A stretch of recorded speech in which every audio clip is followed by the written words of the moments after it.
Congressional leaders reached a bipartisan deal early Wednesday providing $13.6 billion to help Ukraine and European allies plus billions more to battle the pandemic as part of an overdue $1.5 trillion measure financing federal agencies for the rest of this year.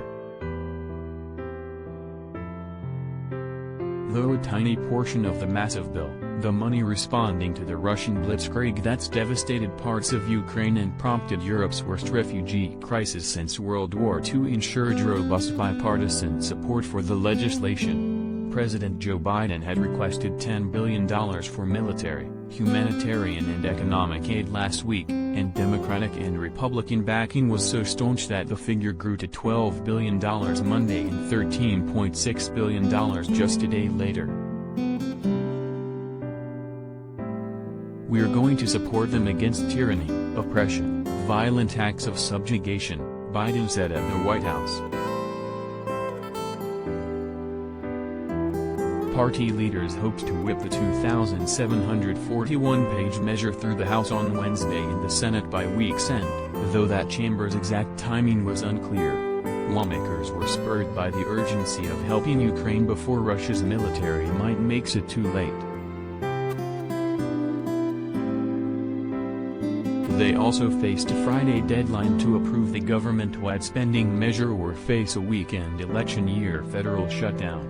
As a backstop against delays, the House planned to pass a bill Wednesday keeping agencies afloat through March 15, said a House Democratic aide who wasn't authorized to publicly describe the plans and spoke on condition of anonymity.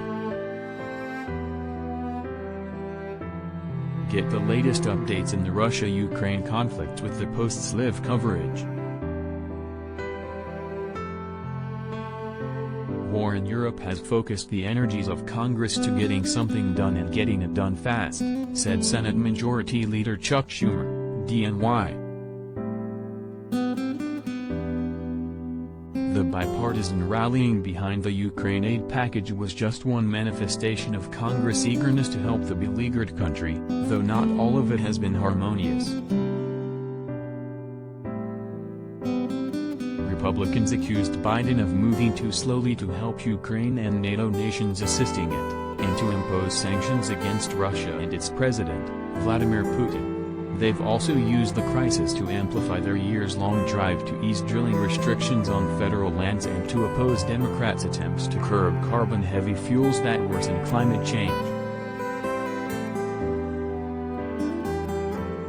A bipartisan push to ban Russian oil imports had grown perhaps unstoppable before Biden announced Tuesday that he would do that on his own.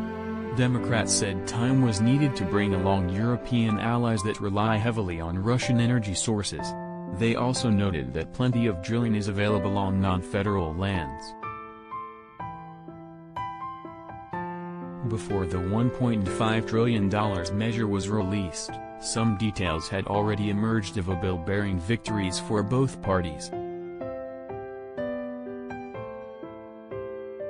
Democrats won $15.6 billion for a fresh round of spending for vaccines, testing and treatments for COVID-19, including $5 billion for fighting the pandemic around the world. That was below Biden's $22.5 billion request. Republicans said they'd force Democrats to pay for the entire amount by pulling back unspent money from past legislation. The money would come from previously approved spending for combating COVID-19 and for helping states cope with pandemic costs, said one person who spoke on condition of anonymity because they weren't authorized to discuss the legislation publicly. Schumer said there would be money for Biden's cancer moonshot to find a cure for the disease and for increasing Pell Grants for lower-income college students. Still unresolved was whether to include programs protecting women against domestic violence and strengthening the country's cybersecurity, Schumer said.